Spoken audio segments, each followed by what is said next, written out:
Forward. I'm Sabrina Salas Matanane. Please welcome once again to our studios Officer Paul Tapau, the coordinator of the program. We have another special guest with us this evening to help spread awareness about sexual assault. She is the survivor from the Crown Bakery robbery and sexual assault case, Miss Monique Baza. Thank you so much for being with us. Thank you for having me.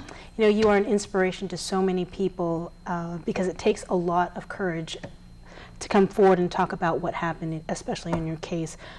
Why did you decide not to be silent anymore?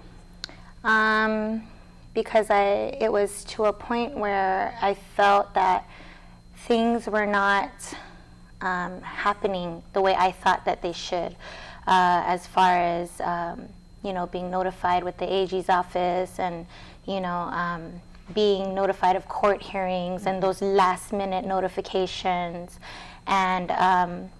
and then there was just a lot of other things that were happening in the community at that time after my event, or after my kidnapping had occurred.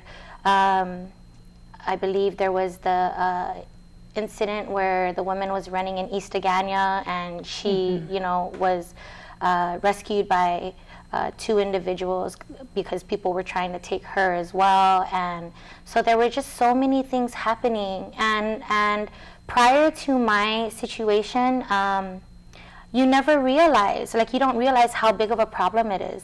But once my kidnapping had happened, everything for me was just amplified, and the window was wiped clear, and I could just see that the problem was really bad in the community, and nobody was doing anything about it. You know, these people were constantly, you know, constantly in and out of the newspaper. Like my dad says, you read the newspaper and it's always the same names, and it's true. You know, and we as a society are the ones that are paying for all of these criminals that were being just in and out of the system, who know how to work the system to their advantage. So coming forward, it was for me, it was a need. I needed to come forward because I needed to bring to light, you know, that there's just too many flaws in the system.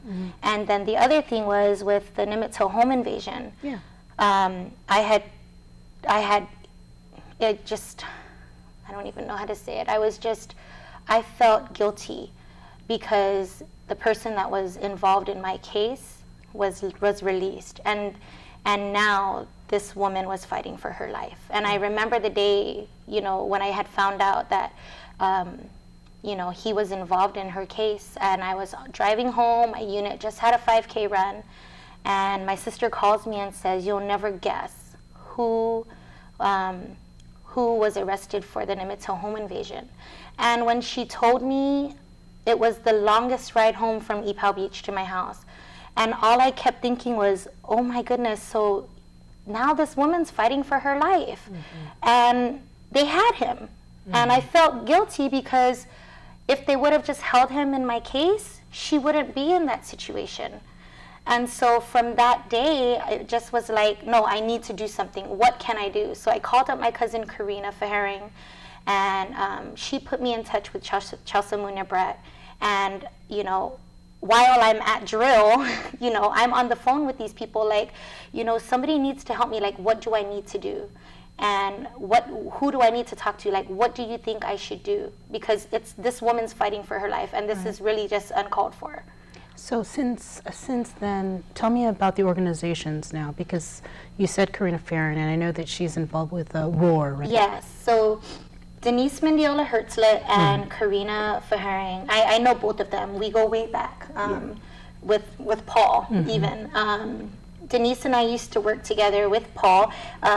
You know, years ago, dancing at Guam Plaza, doing the cultural show there. And then Karina, she's my second cousin. My mom and her are first cousins. And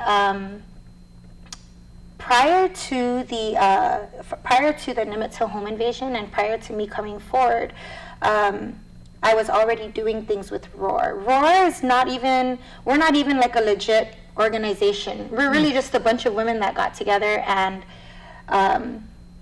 were just upset pissed off. Like, what are we going to do to make changes in the community, much needed changes in the community?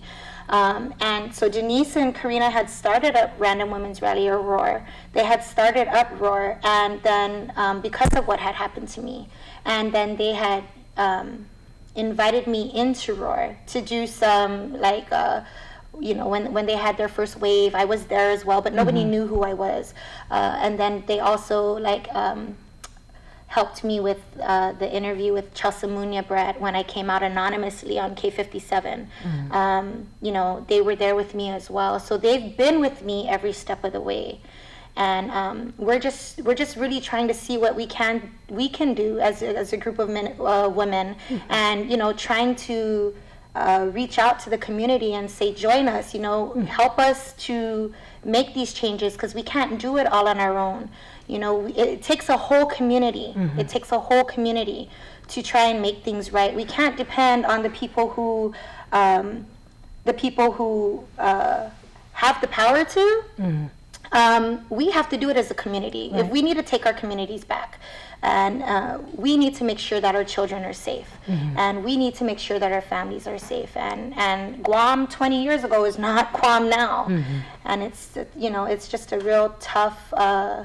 It's a tough situation for us to be in. Real quickly, now there may be somebody out there who's watching this interview who may have been a victim of sexual assault, and they're waiting for their case to go to trial, or even an arrest for that matter. What would you like to say to them?